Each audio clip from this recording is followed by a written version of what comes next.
to lila. So, Raghunath, will please come up and inspire us with your personal association with Srila Prabhupada. Srila Prabhupada Ki. Raghunath was joined the movement in 1971 in Los Angeles? No. Dallas. Dallas. Actually, Houston. Houston first, and then I moved to Dallas shortly thereafter. So, first of all, forgive me. I'm sure some of you have heard some of these pastimes before, so if I'm bothering you with my useless ranting, I beg your forgiveness. But last night I sat down, I thought, let me just organize my thoughts. I need to kind of see where I was with Prabhupada. And I was actually amazed that I was actually got Prabhupada's association so many times in so many different places. First in San Francisco, and then LA, where I took initiation. Then I was here in 72 in Vrindaban for the Bhagavatam discourses. So I was with Prabhupada then. So that was really, really cool. And the thing about, there are two things that really stick out in my mind for the New Vrindavan pastime, and that's that at one point we were up on the Govindaji Hill, or up on the Pavilion Hill, where they had the Bhagavatam discourses. This is in the back part of Vrindaban.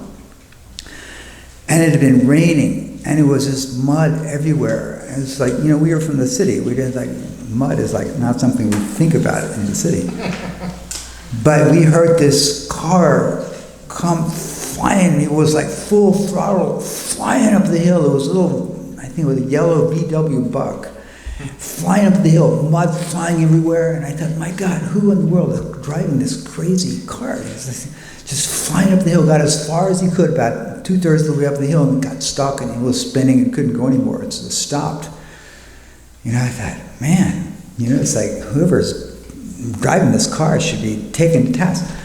So then the door on the right side opens, and this little guy, it's a Prabhupada, steps out of the VW with his cane, and very gentlemanly walks his way up the rest of the muddy road up to the top of the Pavilion Hill. And I just thought, wow, this is like, it's unbelievable to see. It was the juxtaposition of the mud, the VW, New Vrindavan, and Prabhupada in this one setting. But shortly thereafter, we had the Janmashtami celebration, and Janmashtami celebration was in the old Vrindaban temple room. And Prabhupada, of course, everyone had been fasting all day, and the New Vrindavan devotees had been working so very hard.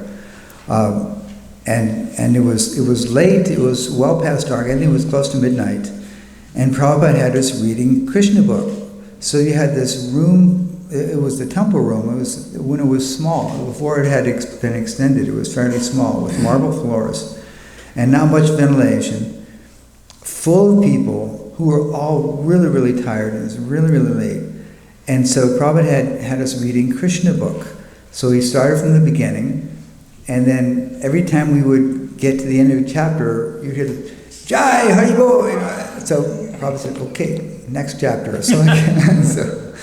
So the chapter, as you know, I think the third chapter is Prayers by the Demigods for Lord Krishna in the Womb. And it's all really, really heavy, philosophical, very, very intense. It's like not much action there, but sort of like, my Lord, you are the greatest, And at one point, I have to confess that I had taken a nap earlier in the day, so I wasn't so tired, but I looked around at one point, and the entire room was asleep. Every single person, even the sannyasis, except for Prabhupada and the person reading. They're the only two people that were awake in the entire room. And at one point I was watching Prabhupada, and I said, how can he possibly, keep his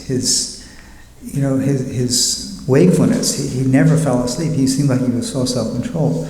And so I was watching him very closely, and of course he had his eyes closed. He appeared to be in samadhi. He was like really, really intense. And at a certain point, he just began to nod ever so slightly, only like a couple of inches, and then immediately caught himself. And with his right hand, he cut the air like this, like 1, 2, 3. Like he was so self-disciplined that he could control his sleep. And even though he was so tired, everyone else was asleep, he was completely there. So anyway, so after what seemed like an eternity, we finally finished the chapter. And so Prabhupada looked around and he says, all right, I think you are very tired now. We should take prasad. So one more, Jai Haribol, and then we all filed out. So that was New Vrindavan. And I'm going to try to go, as he mentioned, I sort of divide my pastimes into Adi Lila, Madhya Lila, and Anja Lila. So this is all Adi Lila, and forgive me if I'm taking up too much time. I asked my wife what I should say this morning. She said, just keep it short. So I'm trying my best to keep it short. So this is still Adi Lila here. So in Dallas in 1973, I was still a young brahmachari. I didn't really know much. I didn't really make decisions. I wasn't a manager.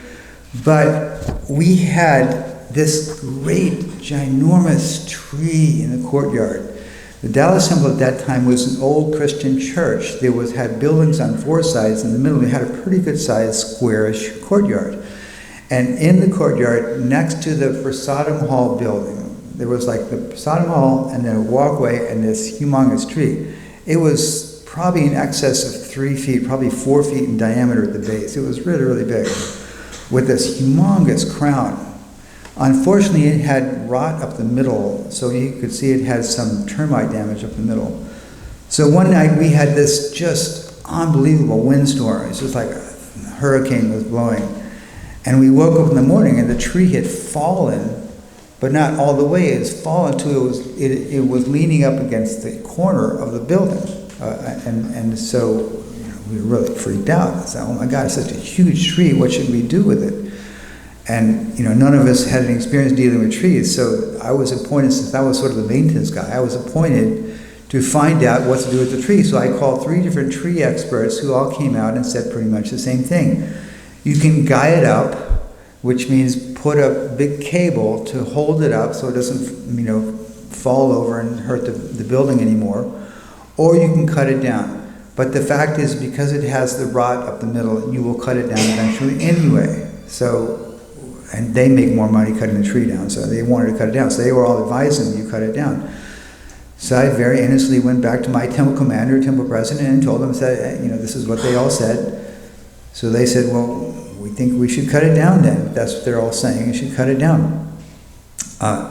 And so I naively said, well, I could rent a chainsaw, cut it myself. Now, full disclaimer, I had never used a chainsaw. I had no idea what I was doing. This was like an extremely dangerous operation, but I volunteered anyway just because I thought, I can do anything.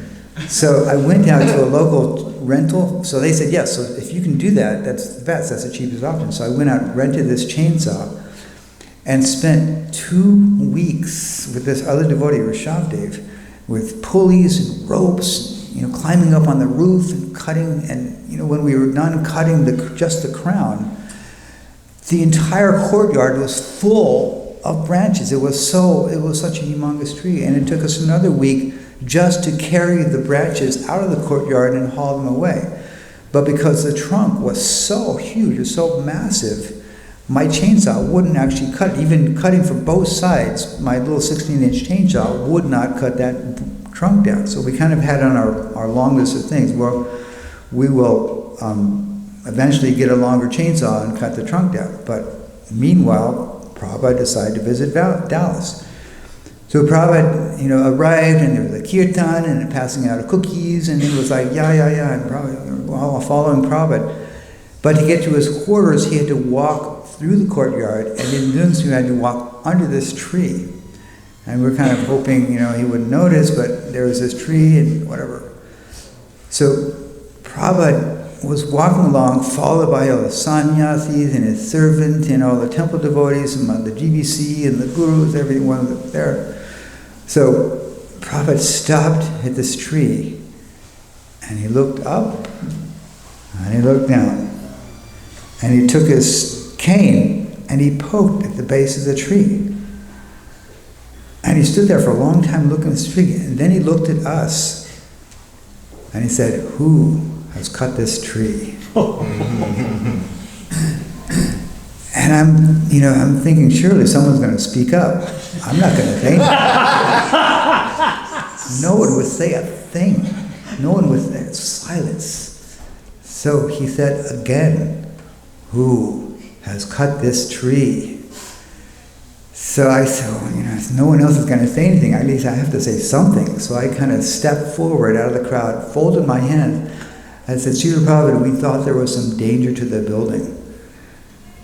And Prabhupada erupted in this, it was like the Sringadev had just emerged from the pillar. And it was, when Prabhupada was angry, it wasn't like an ordinary person was angry. It was different. It was like this divine fire that would just erupt. And he yelled at me, and he said, no, there is no danger to the building. Otherwise, how is it standing now? He said, in India, a temple is considered extremely fortunate to have a tree in the courtyard. But you are such fools that you have cut this tree. And he looked at me directly and pointed his cane, and he said, you have no intelligence and no common sense. And he went on, it seemed like an eternity, and the whole time he was looking directly at me.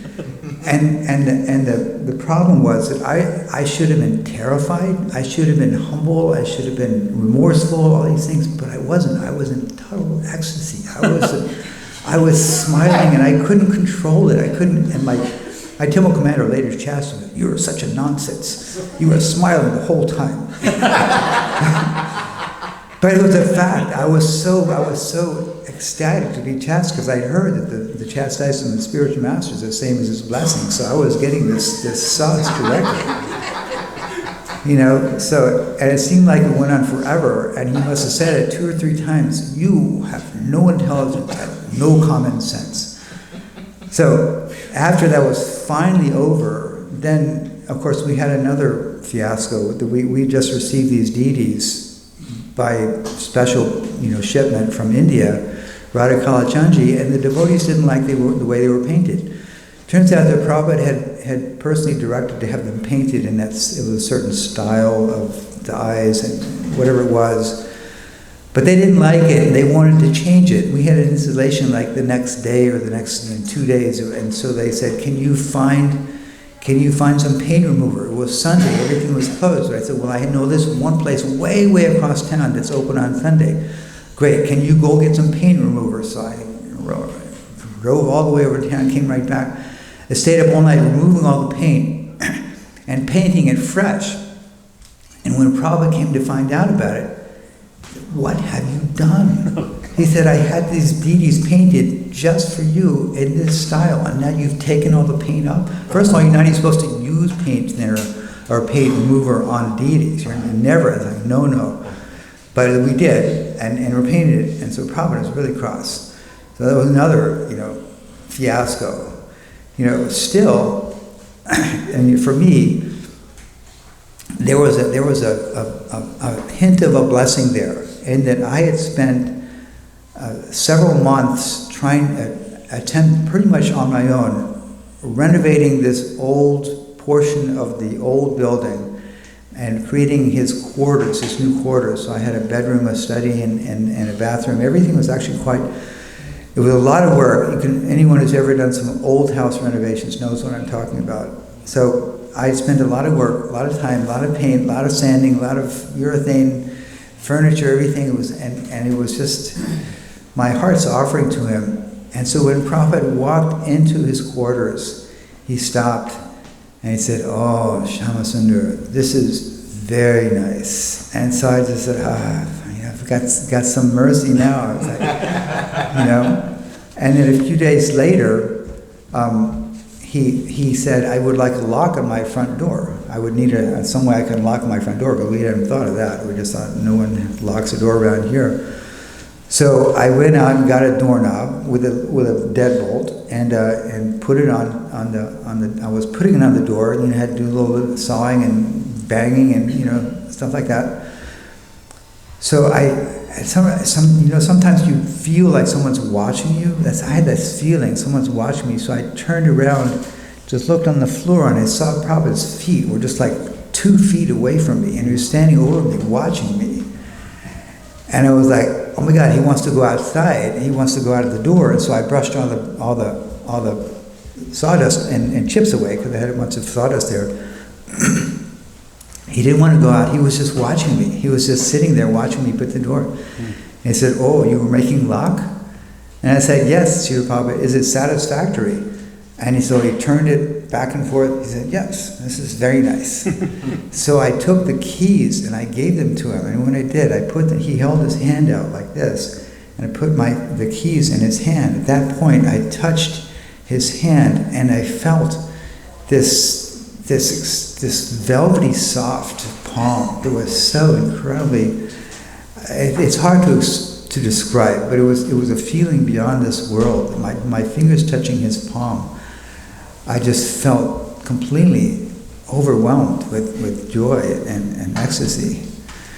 And of course, a few days later, he gave me second initiation. And again, this is a foolish guy who had just been chastised, but he gave me second initiation. And of course, one of the things I did was I worked on the car. So anyone who's ever worked on cars knows that you can never keep your fingernails clean. They're always really grungy, black. So he showed me how to chant the Gayatri and gave me the mantra and everything. And I'm waiting for some kind of earth-changing instruction now. You go out and save the world. His instruction, he says, your fingernails do not need to be so long. That was his instruction. He looked at me. And he said, you see? And he showed me his fingernails. And his fingernails were so perfectly clean, perfectly trimmed, perfectly white. Like, just beautiful, perfectly. It was unbelievable. So that was his instruction to me. You do fingernails. So to this day, I follow his instructions by cutting my fingernails. Maybe save some for the evening. Yeah.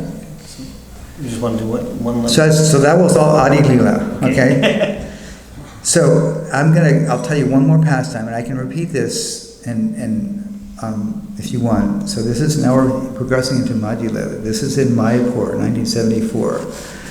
The story is that I had been entrusted with the mission of learning how to make mridangas. I was kind of a handy guy, so they sent me, Mohanananda, the temple president, said, you go to India. Prabhupada has requested that every temple send someone to learn how to make mridangas and or dioramas. So I was going to learn how to make mridangas. So I was just coming up the front steps to the Mayapur Chandradorya Mandir. They now call it the Lotus Building. And someone came running down and said, Prabhupada wants to see you. And I was thinking, how did Prabhupada even know that I was here? How did he even know I was coming? I had no idea, but I immediately, without even having a chance to wash up or anything, I was just, really grungy from traveling all day. Went up to Prabhupada's room, and he was like so ecstatic to see us. He was so pleased and beaming and beautiful, and just, oh, how are you? Welcome to Mayapur. And I guess I was trying to, he said, you're coming from Dallas? And he said, yes, Srila Prabhupada. He says, oh, you saw me there. I was there just recently. He says, yes, Srila Prabhupada. I was coughing. I said, yes, Srila Prabhupada. But he said, I'm feeling better now. But so I was thinking I'm an emissary of the Dallas temple. So I need to kind of pump up the image because I heard there was some, problem or something. So I wanted to reassure that everything was going well. I said, everything in Dallas is so nice, Prabhupada. Everything is going so well. The children are learning, because we had a Gurukul then, children are learning Sanskrit and English verse, the English translation, and they're chanting so nicely, everything. Prabhupada was just looking at me, and he just interrupted me out of the clear blue. And he said, where did you get this kurta? Now you probably think that you didn't hear that right. And that's what I thought. When he said that, I stopped speaking and I looked at him and I thought, surely he didn't say what he just said, what I think he just said. He said, and so he repeated it, where did you get this kurta? And a kurta, of course, is this, and what I had was something that I bought in an import shop in Dallas. So I told him, Prabhupada, I got it from an import store. He says, oh, where? I says, oh, it was in Dallas. I says, oh. what was the name? So I said, it was called Bombay Emporium, Srila Prabhupada. And he said, oh, he looked at me and he said, you look very nice in this kurta. and you can imagine I'm in a room with a room full of sannyasis and GDC, and like the world leaders of this kirtan movement, and I'm there and he's telling me I look really nice in this kirtan. I was really embarrassed. So I said, oh, Srila Prabhupada. And in my mind, I didn't say it out loud. I said, you're just saying that. In my mind, I thought like that. So Prabhupada immediately responded, no, it is a fact.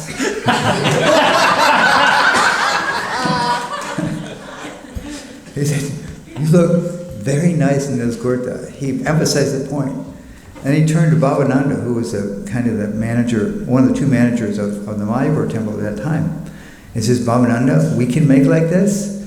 And Bhavananda says, yes, but without the embroidery. The embroidery was, they had all this fancy stuff coming down the front. And he said, he went on to say that previously, the weavers in Chantipur, which is a town near Mayapur, were famous for their making this really fine cloth. They were so famous that the wealthiest women, the wealthiest ladies from all over India would wear saris made in Chantipur. Chantipur was such a great, center for this craft of weaving. He said, but when the British came, they wanted to introduce this Manchester cloth. So they went to Shantipur and they cut off the thumb of the weavers. And he looked, and you see his brow became furrowed, and it became very kind of painful. And he said, so much sinful activity. As far as I can see from studying the history books, the Mohammedans ruled India for 800 years, but the Indians did not lose their culture. The English came and ruled India for only 200 years, but the Indians have lost their culture. He said, so much sinful activity. And it was a long pause where I guess in his mind he was replaying all of the stuff he'd gone through with the Gandhi movement and trying to get the British out. And finally someone interrupted, and there was a lady there. At that time, she was my previous wife, who was wearing a completely white sari, white choli, everything white. So Bhavananda pointed out, Bhavananda Tamal, I don't remember, Tamal Krishna might have pointed out, he said, this lady is wearing a white sari, but she's not a widow. She's just wearing this because it's become fashionable in the West. And Prabhupada said, oh, he said, this cannot be. He said, white means widow. And he said, the Vedic culture is so nice that you can tell the status of a woman just by the way she is dressed. He said, if she's dressed very nicely, then you know that her husband is there. If she's not dressed very nicely, then you know her husband is absent. If she has kumkum on the forehead, then you know she's married. And if she does not have kumkum, then she's considered not married. The white sari means widow. And then if Prabhupada said also, if she has her hair parted on one side, that means prostitute. He said, of course, now it has become fashion. He said, but previously, the hair parted on one side, that would mean prostitute. So I heard all this, and I got his point, but I've been through this discussion with many devotees before, the white versus the colorful saris, and I said, well, Prabhupada, what if a woman is not inclined to dress up very nicely? She wants to be more announced. And Prabhupada said, oh, she must do it anyway. And he said, just like, and this is where it gets really good. He said, just like Krishna and the gopis. He said, the gopis will dress up very nicely just to please Krishna. Then when Krishna sees the gopis have dressed very nicely to please him, he becomes pleased. Then when the gopis see that Krishna has become pleased, they become enlivened. Then when Krishna sees that the gopis have become enlivened, he becomes more pleased. Then when the gopis see that Krishna has become more pleased, they become more enlightened. He said, and this way it is going on. And he closed his eyes and he went into what appeared to be a trance. And the whole room became, I think, stunned. I mean, I was actually stunned by how he could take something as simple as what someone was wearing, and now we're on this elevated Krishna Bhava of the gopis platform, and he's gone into what appears to be a samadhi trance. And it's like, it just seemed like it went on forever. It was a moment which still, in my mind, still seemed like it was an eternity. It never ended. It's still going on. It probably was still there in this room. But at the very last, and I'll have to confess there's a small backstory to this one. I interrupted the samadhi trance and I said, Prabhupada, I must be going now. Prabhupada looked at me and he said, oh, where you must go.